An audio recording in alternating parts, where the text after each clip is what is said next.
नमस्कार मित्रांनो, अभ्यासवाणी या चॅनलवर तुमचं स्वागत आहे. अभ्यासवाणी, रोज अभ्यास, रोज प्रगती. एक साधा प्रश्न, आपल्या देशात अंतिम न्याय कोण देतं आणि जर सरकारने चुकीचा कायदा बनवला तर त्याला थांबवणार कोण? याचं उत्तर आहे भारतीय न्यायव्यवस्था, इंडियन ज्युडिशरी. आणि आज आपण ही सिस्टीम अगदी सोप्या भाषेत समजून घेणार आहोत.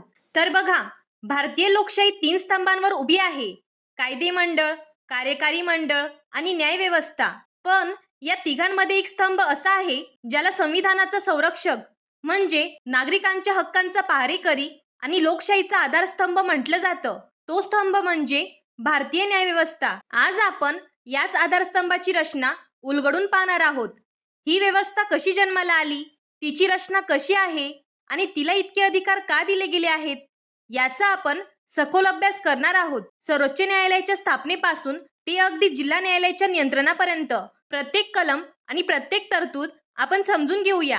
चला तर मग या प्रवासाची सुरुवात करूया. सर्वात आधी हे समजून घेऊ की भारतीय न्यायव्यवस्था जगापेक्षा, विशेषतः अमेरिकेपेक्षा वेगळी कशी आहे, कारण याच फरकात आपल्या व्यवस्थेचं सार दडलेलं आहे. तर चला हे समजण्यासाठी आपण एक सोपी कल्पना करूया.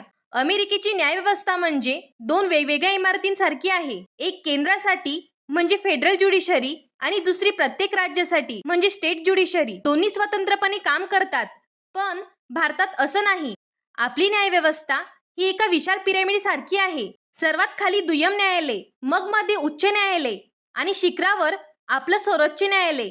म्हणजे ही अखंड आणि एकात्मिक रचना आहे. राज्यांसाठी वेगळी न्यायप्रणाली नाही, तर उच्च न्यायालय ही सर्वोच्च न्यायालयाच्या अधीन राहून काम करतात.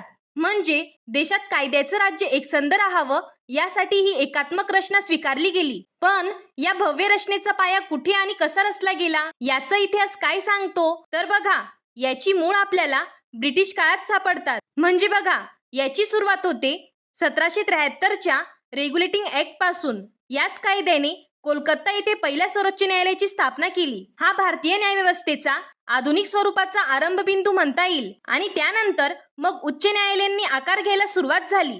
तर बघा, पुढचा मोठा टप्पा होता 1861चा कायदा म्हणजे भारतीय उच्च न्यायालय कायदा. या कायद्यानुसार 3 प्रमुख प्रेसिडेन्सी शहरांमध्ये उच्च न्यायालयांची स्थापना झाली. यातलं पहिलं न्यायालय होतं कलकत्ता उच्च न्यायालय. ते 1 जुलै 1862 रोजी स्थापन झालं. त्यानंतर काही दिवसातच बॉम्बे उच्च न्यायालय 14 ऑगस्ट 1862 रोजी आणि मद्रास उच्च न्यायालय 15 ऑगस्ट 1862 रोजी स्थापन झालं. आणि यानंतर चौथं महत्वाचं उच्च न्यायालय 17 मार्च 1866 रोजी अलाहाबाद येथे स्थापन झालं. म्हणजे बघा, स्वातंत्र्यापूर्वीच आपल्या न्यायव्यवस्थेची एक बरीचशी रूपरेषा तयार झालेली होती. पण आता तुम्हाला प्रश्न पडला असेल, खऱ्या अर्थाने राष्ट्रीय स्तरावरील न्यायालयाची सुरुवात कधी झाली? तर बघा, 1935च्या भारत सरकार कायद्याने 1 ऑक्टोबर 1937 रोजी फेडरल कोर्ट ऑफ इंडियाची स्थापना केली. हे न्यायालय म्हणजे आजच्या सर्वोच्च न्यायालयाचे पूर्वस्वरूप होतं आणि त्याचे मुख्य न्यायाधीश होते सर मॉरिस ग्वायर. पुढे 1947 मध्ये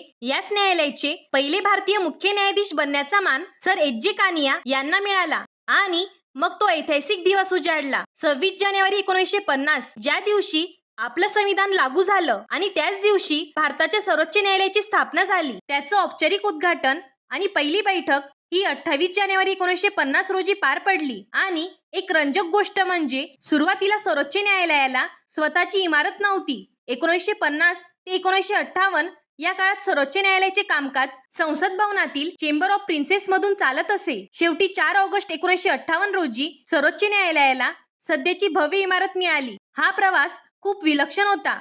तर चला आता आपण थेट संविधानाच्या पानांमध्ये काय आहे ते पाहूया. आपल्या घटनाकारांनी या व्यवस्थेचा आराखडा नेमका कसा मांडला आहे ते पाहूया. तर बघा, संविधानाने हा आराखडा अत्यंत स्पष्टपणे 3 भागांमध्ये विभागला आहे. म्हणजे बघा, सर्वोच्च न्यायालयासाठी आहे भाग 5 प्रकरण 4 आणि त्यात कलमे आहेत 124 ते 147. आणि उच्च न्यायालयासाठी आहे भाग 6 प्रकरण 5 आणि त्यात कलमे आहेत 214 ते 231. आणि या पिरॅमिडच्या पायासाठी म्हणजे दुय्यम न्यायालयांसाठी आहे भाग 6 प्रकरण 6 मध्ये कलमे 233 ते 237 आहेत. तर बघा मित्रांनो, पुढील लेक्चरमध्ये आपण वरच्या 2 स्तरांची म्हणजे सर्वोच्च आणि उच्च न्यायालयांमध्ये फरक काय आहे ते पाहूया. आणि हा व्हिडिओ उपयुक्त वाटला असेल तर चॅनलला लाईक, शेअर आणि सबस्क्राईब करा.